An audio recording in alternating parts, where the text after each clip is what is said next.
Welcome to another episode of Victory Lane Vibes. We are your hostesses with the mostesses.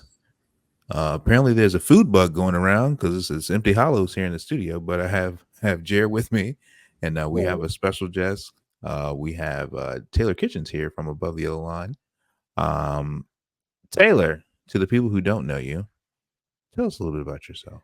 Well, first off, thanks for having me. I love your show. I listen frequently, so great to be Thank you here. so much. Oh, you're welcome. Oh my gosh. No, I love listening to other, NASCAR podcasts and I love you guys. So, but yeah, I'm Taylor Kitchen. I run the show Above the Yellow Line. I also help make content for Racing America and TobyChristie.com. So, doing stuff on camera and behind the scenes, I help drivers with their social media, PR, and marketing strategies. So, a little all over the place, but I've been doing this since 2021 and love reporting at track and just sky's the limit. So, have loved doing this.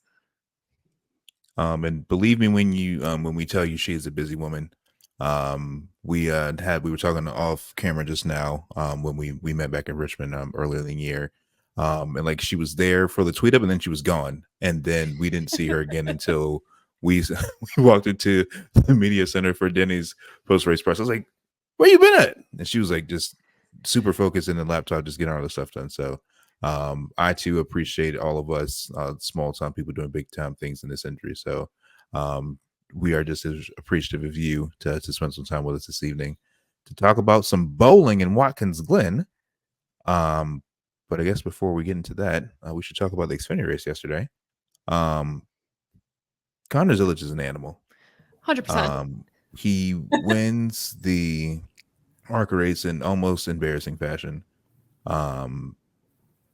Had a fast car for Xfinity, qualifies P1, almost loses it, following Sheldon Creed in the bus stop and getting a penalty going to the back, but then drives back to the front and wins in his debut, and gets a delightful phone call from Junior in the media center. Essentially, Junior's just telling him, "Hope you get used to winning because we doing a lot of that next year when he goes full time with JRM." So, what did y'all think of the Xfinity race? Taylor, I'll let you go first. Yeah, I was so excited about this race going into the weekend. And I was telling everybody if you don't watch the Xfinity series normally, first off, what are you doing?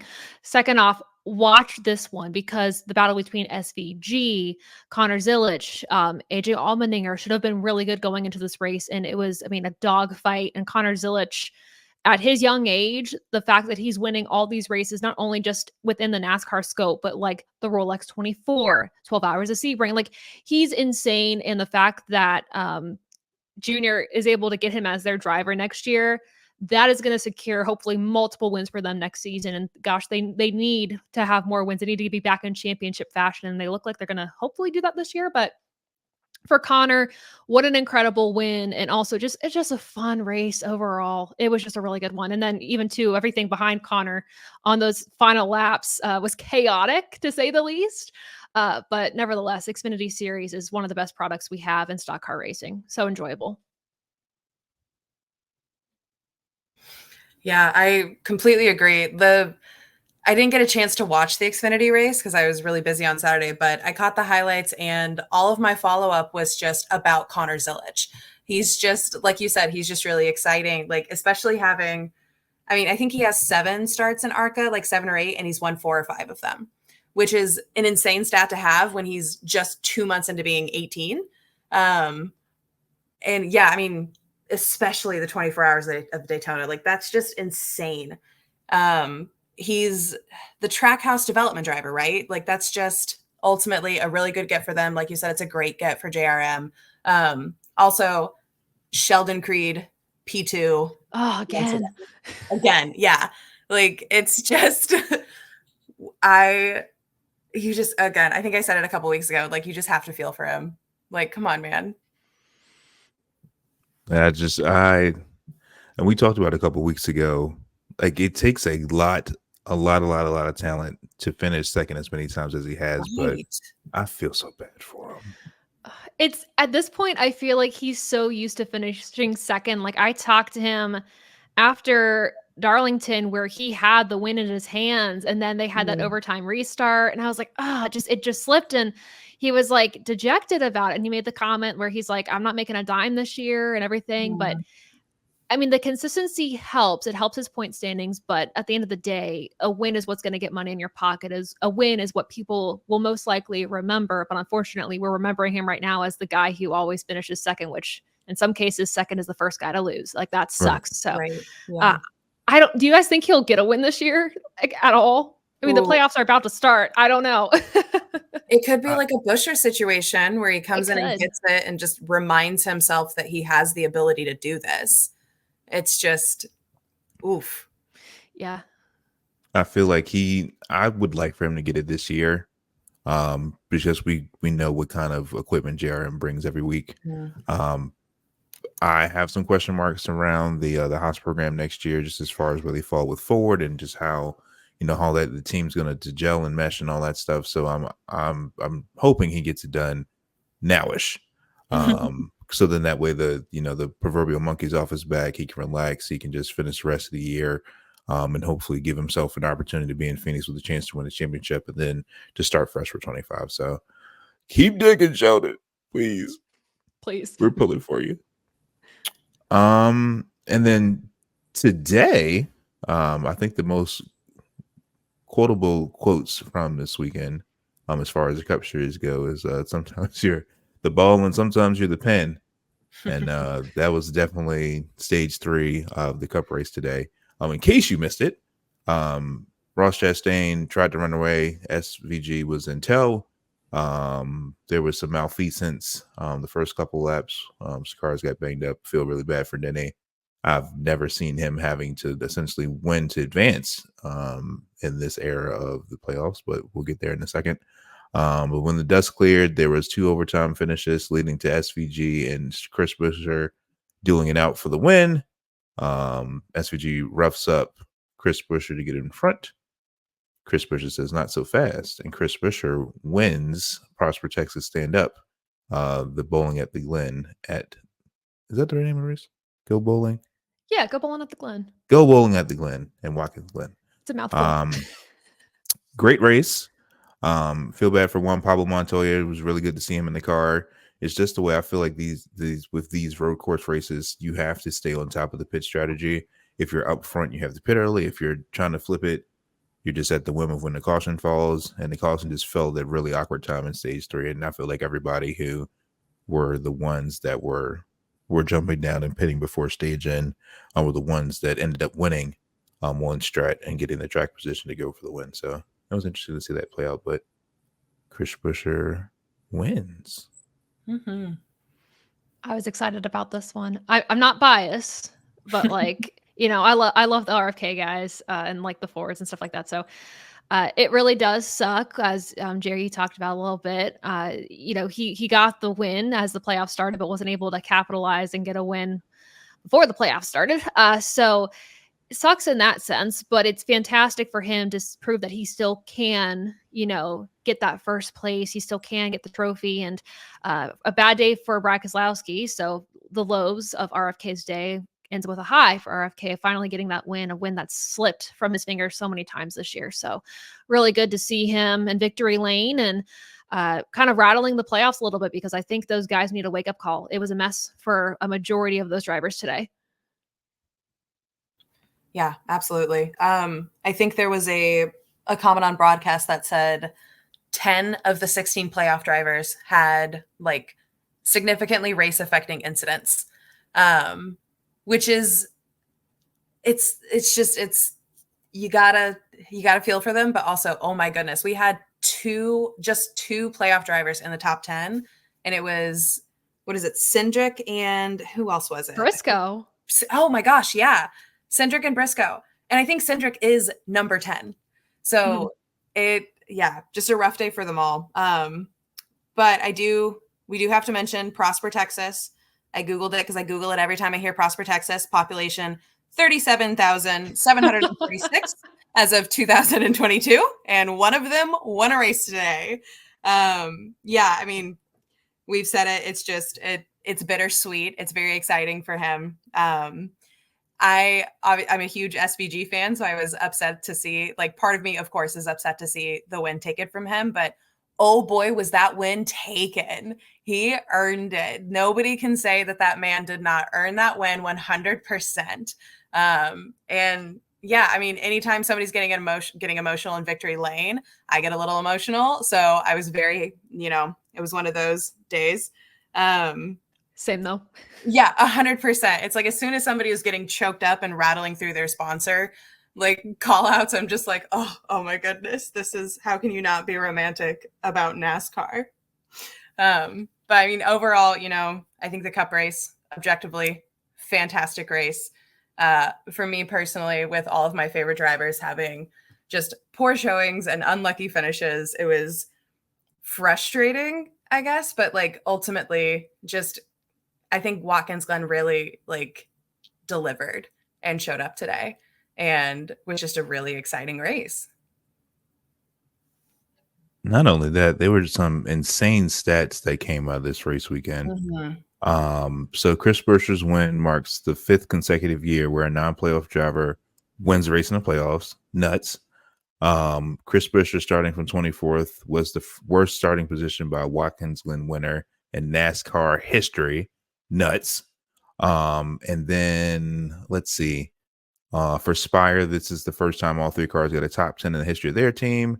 It was the first time 2 cars got top 5s in the history of their team. And this is the first time in NASCAR playoff history where no playoff drivers finished in the top 5. That's insane.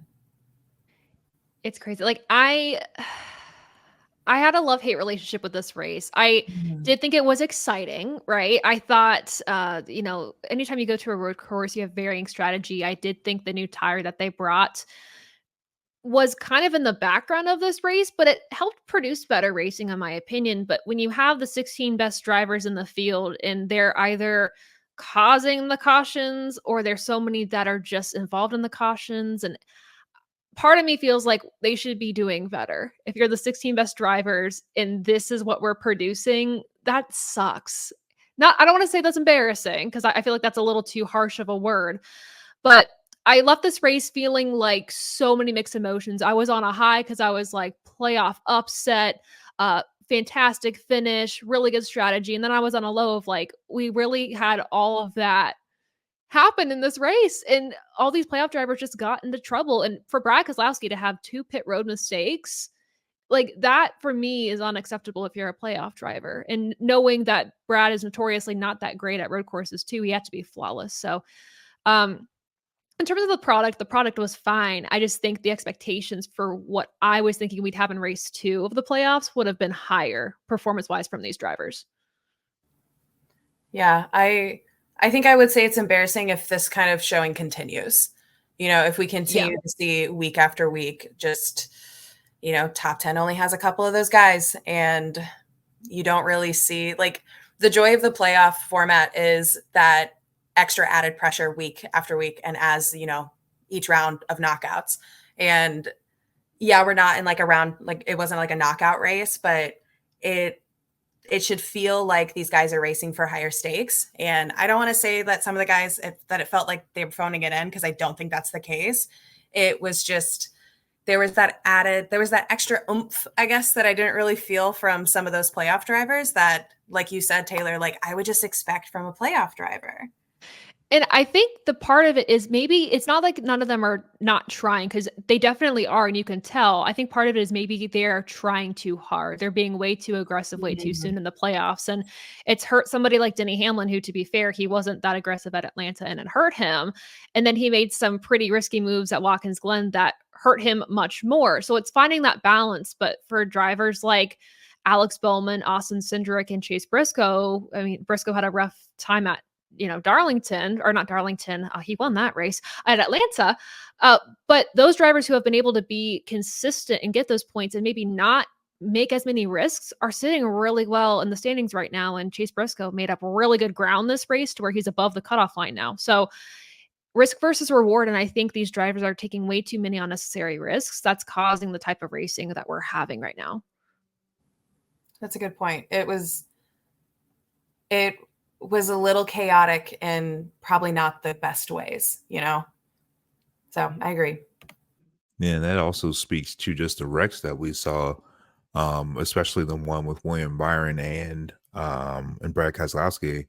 Um, I wasn't expecting their car to catch air in that part of their track. I mean, I know it's a decently fast section, but I feel like the next gen just finds air like birds come to water sometimes. It was just really really odd that angle he was wall riding, not in the fashion of Ross Chastain, but it's just still interesting to see. And to everybody's point, I've talked about it a couple times here. I feel like Howard Larson is definitely one of those drivers where if he has the fastest car and he's out front, he's fine. He's out front where he's supposed to be. But if he has a fast car and he has to fight through traffic, he's putting bumpers to people, he's dooring people, he's trying to get them out of the way because I feel like he has a heightened sense of urgency to get to the front because he knows you can't always do it with finesse at a really fast track like Watkins Glen. There's not that many passing zones. You sort of have to get it while the getting's good. But yeah, I feel like it was a messy road course ways. I mean, everybody knows the turn one is, bumper run heaven at Watkins Glen, but I just feel like this was a really lot of torn up race cars going back to the shop after a track that normally doesn't, do that for us. So interesting to see how if cooler heads prevail going into Bristol. I saw a clip of Michael McDowell and Zane Smith getting into it on pit road after the race. I was like, man, you hit the car as you're driving next year, buddy. Like, what's that about? Why is there beef? Not a good way to start off a teammate relationship for next year at all. No. So that was our the bowling at the Watkins Glen. Moving over to 2311 corner. Interesting day for those Denny Hamlin, Michael Jordan Toyotas. Bubba qualified in the back. Something was wrong with the car, to the point where he was asking JR on the radio for help, like, what? Just because, Bubba ran really good at Watkins Glen last year, and for him to start almost last was it was a little weird. But the boys finished 17th for Bubba, 27th for Tyler, 32nd for Juan Pablo Montoya. Steve Luletta tweeted out, hey, come back anytime. You're more than welcome to. I'd like to see that as well. Because I feel like JPM didn't get a fair shot. When Kamui was in the car, he really didn't get a fair shot. Just because, if you don't really have a good, strong qualifying effort, when you don't have a chartered starting place, it kind of makes it rough on everybody. But Tyler leaves decently unscathed in the playoff points battle. He is sitting sixth in the playoff points going into Bristol. Also, before we jump completely into 2311 corner, I just wanted to call out the playoff point standings for the Cup Series right now. So obviously, Joey's leading because he won to advance. Austin Cindric is starting the playoff points right now. Alex Bowman, Mr. I don't know if my job is safe, is fourth.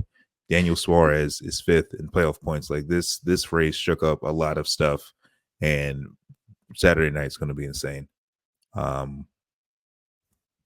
wouldn't want to be, somebody below the cut line or right there on the bubble, and having to fight to get back in because goodness gracious, Saturday's going to be nuts. But yeah. I really don't want to be Denny going into next week. Like, rough, man, just rough. And Taylor, like you said, it does feel like some of these guys are getting a little antsy a little early. And I mean, say what you will, but Denny seems to get a little caught up in those areas. Like he seems to fall back and fall right into it. So I am really nervous as a Denny fan going into next week, just seeing what he's going to do with that. But I mean, Tyler Reddick running sixth. Hopefully he's pretty safe next week. It was watching his drive. I think tonight was probably one of the more frustrating things was just he got turned. I wish I had written down what lap it was and what position he was in when he first got turned. But then, it seemed like he would get back up a little bit and then would just shuffle back or get turned again. So yeah, I really wish for better luck for both of them next week.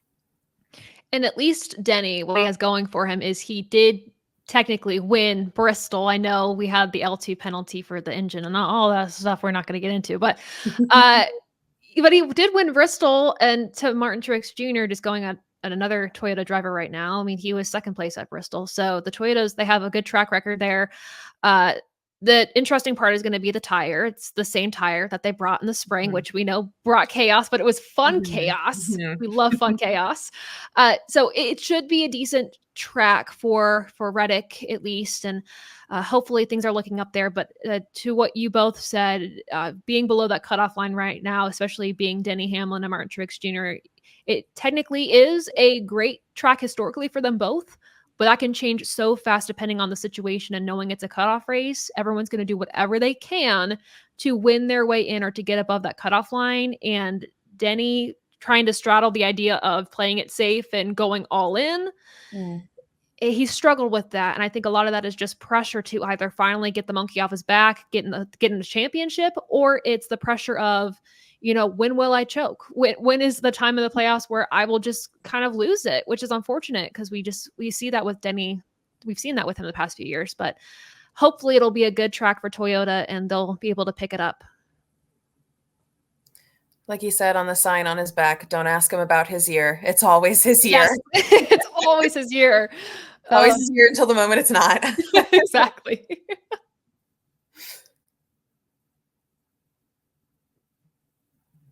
So bringing it back forward to 2311 corner. Yeah, quiet day for Bubba. Hopefully he can do something next week at Bristol. It was interesting though, when who wrecked? It was one of the earlier cautions in stage 3, and Bubba was in the top 10. Oh no, it was the end of stage 2. Bubba pitted so Denny could get a stage point, and I feel like that was hats off to you, Bubba, for doing that. Because Denny needed it because he didn't do much of anything today. So I thought that was cool to broadcast and call it out. I was like, I see what you did there, Bubba. That's a good catch. So that was good on him, looking out for Boss Man in the midst of all the charter shenanigans. But yeah, I hopefully Tyler locks in. He was pretty decent last year at the fall Bristol race. But to Taylor's point, if they're bringing the same tire from the spring, then all hell's about to break loose, and this is going to be the most exciting race of the season, hopefully.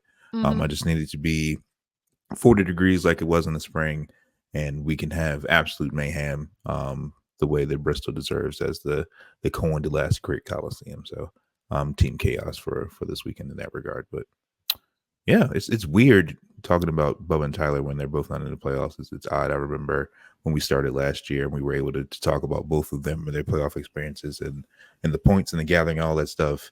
And now it seems like the only thing Bubba has exciting is what scheme is he running this week, and is the baby here yet? So it's a Baby little watch weird. is important. Yes. Baby watch is so important. I mean, I've always really enjoyed how they work together as a team. And like to your point about him pulling off so Denny could get, those points, like I'm really excited to see what role Bubba can play as support here in these playoffs. I think that adds a really interesting element to the strategy. So I think that is what I'm really looking forward to.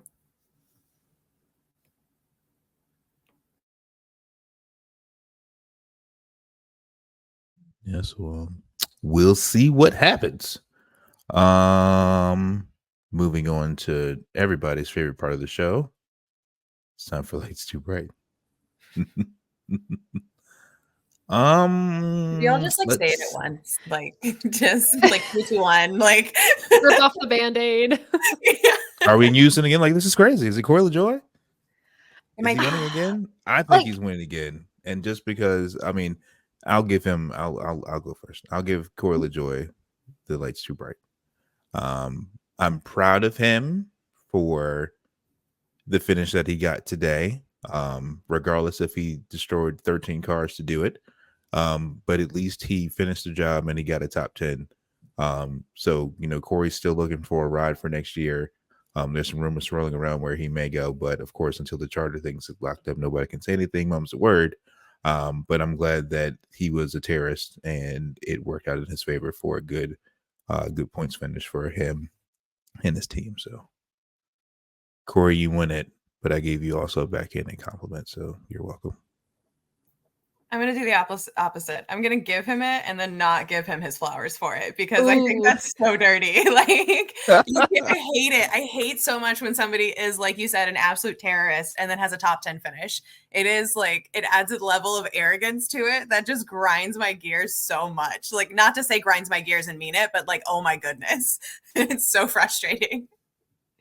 Yeah, I'm gonna have to agree. Like I hate to give him the award because he got that top 10, which is like awesome. Good day for Spire altogether. But like, dude, lap one, wrecking out so many cars, playoff contenders. It was unnecessary. So yeah, I'm in between. I'm gonna give him like a flower, but not a bouquet. I can't do that. That's fair. I think that's fair.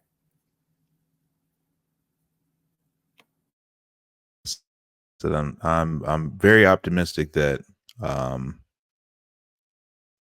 there's malfeasance Saturday, but not from him. I think he deserves a week off. Honestly, I feel like if Larson doesn't qualify well and they don't nail the setup, I think he might be getting an award. A la him at Homestead last year. So we'll see what happens. Open mic, I guess we can just bring it back and just talk about it. Where everybody is with the charters. I'm sure that I think we talked about it last week, but 2311 in front row, like, nah, I'm good. We're not signing the deal. A lot of rumors swirling. Like I said, it's been mentioned that Bubba's waiting on his renewal when the contract gets signed. Corey LaJoy and Justin Haley are seemingly swapping rides for next year. That can't be signed into affirmations. And then there's some charter talk about teams expanding. And again, that's not set in stone with the charter situation. So I didn't see a lot of. I don't think the broadcast talked about it much today, or they didn't do it in post race either. If I was paying attention properly, but I'm just really interested to see. I know in regards to 2311, they said that they have the money to run as an open team if they choose to, but I just feel like if you're chartered, there's so many benefits to being chartered. Like you're guaranteed a starting spot, you're guaranteed the winnings and all the stuff. It's just it's really interesting to see. So I'll just say it again. It'll be awfully awkward if Tyler Reddick wins the championship and then 2311 is like, okay, after Daytona, we'll see y'all when we see y'all. But I guess that's where my take is of. I don't know, Taylor, if you wanted to expand just your thoughts, because obviously you're in this like we are. If you had anything to add to the charter conversation. Yeah, it's uncharted territory, pun intended. And it's just you don't know where these teams are going to go from here because, if 2311 and Farmer Motorsports continue to hold out and wait for a better deal, how does that work? Because are the other teams going to have to sign a new deal? Like, what is the expectation there? And you would hope that NASCAR and these teams reach a agreement and, 2311 and Farmer Motorsports have their charters, keep their charter. We don't know if NASCAR is actually able to take away charters at the start of 2025 if things aren't signed in time. But the turnaround time between when NASCAR gave them the final papers and said, hey, these need to be signed at midnight was iffy at best. And it's just all a mess. So I'm hoping that doesn't impact a lot. Obviously, it's a bad look, I would say, to your point. If Tyler Reddick wins the championship, but next year's uncertain for the team, that's not good, especially him being a regular season champion. So nothing new, though, that I've heard talks wise. Denny 2311, none of the parties involved in this have made any extra comments this week. As far as I know, there's been no comment from NASCAR regarding the changes that 2311 requested NASCAR make. So nothing new to add. It's just an unfortunate situation that it feels like it's a win-lose situation. All negotiations are, but it feels as if the teams did not have a choice. And I would hope that with where we are with the sport right now, that there'd be a little bit more collaboration than that. But it's kind of into the twilight zone from here. Have no clue where to go. Yeah, it's just ugly. I mean, like, it's all the stories that came out a couple weeks ago about like the strong arming and just a bit of the threats to revoke the current charters, and then the whole conversation of, is that even something they can do? Like, it's just morally, like, not even morally gray. It's just not okay. Like, that's not like, it's, for lack of a better term, it is bullying. And it's kind of like, it's incredibly disappointing to see. And then, yeah, to have these two teams who have been doing some exciting things within the sport and for the sport, frankly, for 23XI, to be then kind of treated like that is just, it's ugly. That's it. Just ugly.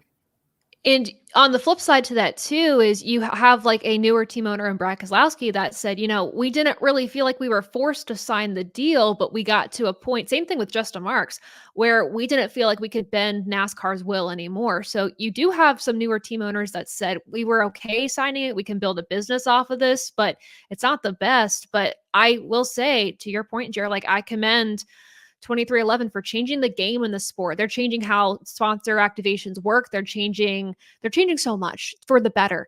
And Justin Marks even said, I commend 23XI and Front Row Motorsports for kind of waiting this out. It almost feels like those two teams are doing this for the rest of the teams who didn't feel brave enough to do this. And it might be at a detriment to them. So I hope it all plays out, but it has also too been interesting to see the perspective of the other team owners involved in this and how they felt maybe they weren't forced to sign it, but it's not a good deal, or they were fine with it. But we'll have to see how this plays out. I feel like a lot will play out during the off season for sure. We have 8 races until that, which is insane. But we'll get there slowly but surely, or very quickly. Yeah, I think the piece that sticks with me is how Rick Hendrick, do-gooder of all things in NASCAR at all levels, he still hasn't turned a profit the whole time he's been invested in the sport. And it's just crazy to think that how long he's been in the sport, B, the prolific drivers that he's had on his roster and the championships that he's won and the races that he's won and the purses that he's won and all the crown jewels, he still hasn't had a year in the black yet. So hopefully, I'm thankful that somebody's trying to, to push against the family. Because you look at how the other major sports leagues are run, like with F1 and, NFL, like especially with the NFL, because, the commissioner is hired by the team owners and the team owners pay him to make sure that, they look out for them. And it's, the splits are good, and everybody's happy, everybody makes money. Even if you go 0-16, you're still getting a check from all the media rights and everything that they have going. So I think if NASCAR signed a $7 billion deal for this TV thing, what we doing with the CW and the new broadcast studio they opened in Charlotte, they can give a little more. I say it all the time. Like, I commend the teams for, bringing new sponsors into the sport and new faces and, new viewers and all that stuff for the things that they're doing. But it has to come to a point where, the league of sorts has to look out for, the people who buy into it. This is a, multi-million-dollar, organization. They're literally driving, $300,000 race cars every weekend and smashing them up. This weekend, a lot of damage was done. So hopefully it comes sooner rather than later.